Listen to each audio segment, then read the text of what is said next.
Hey guys, welcome back to World Mechanics. Our mission here at the garage, guys, is to save you as much money as we can. That's why we make these absolutely free videos. Let's go ahead and start on it now.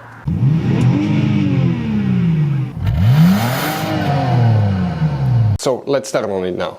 So guys, now here, if the heater blows cold on the driver's side, okay, but actually blows hot on the passenger side. So here the driver vents will be cold, the passenger vents will be hot. What can easily cause that? What we need to do, we need to first check some fuses, then we will explain. Most likely it's one little bitty device, but always start by checking fuses because it could be super simple fix. Open the hood, that's the car battery. Right in front of it you have the main engine fuse box. Press these two tabs, open that cover. On the inside you will find the main engine fuse box with a layout like this one. Before we continue, let's explain quickly why it's always a good idea to test fuses and relays. Guys, it's very important to always test your fuses and relays. Why? Sometimes you may think you have a good fuse, guys. It's hard to tell. Look at those fuses, right?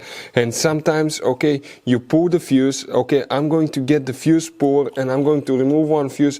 I want to show you on that 20 amp fuse. Sometimes it's very unclear if that fuse is burned or not. You may not clearly see it. So always, guys, test them, because if you don't test the fuse, you assume it's good. You end up spending money, time and diagnostics for problems that do not exist, guys. So you can just waste your money and time. Always test your fuses, always test relays.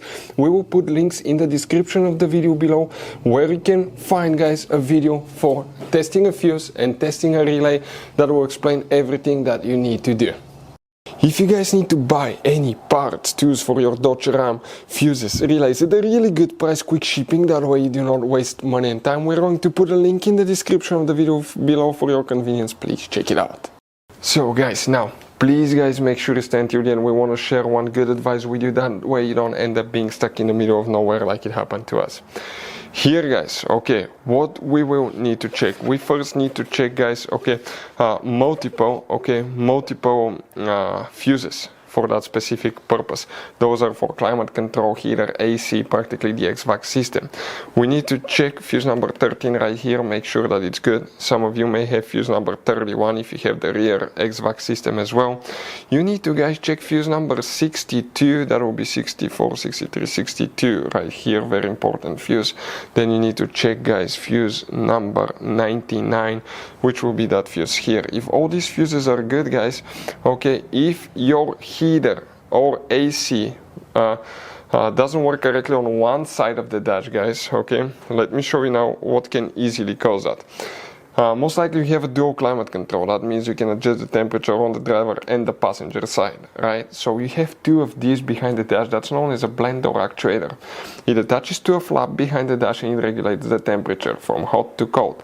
And if it fails, on the inside it just has plastic gears and a motor, and you can see those usually crack, wear out, skip, or the motor burns, it stops working. When that happens, it may be stuck in the wrong position. Let's say, instead of being stuck on AC on cold, it's stuck on hot, or instead of being on cold on hot, it's stuck on cold. So that thing will be the number one thing to blame. It's called blend door actuator. We've seen some that failed as early as 8,000 miles. We had one on Ford Fiesta that we got almost brand new and it had 8,000 miles and it failed. We guys seen some that last 200, 300,000 miles. You never know. Some last forever. But if you want to know what are the symptoms of bad blend door actuator, we have complete video on our YouTube channel. Check it out. It will teach you guys all about that. But most of the times will be that thing causing your trouble.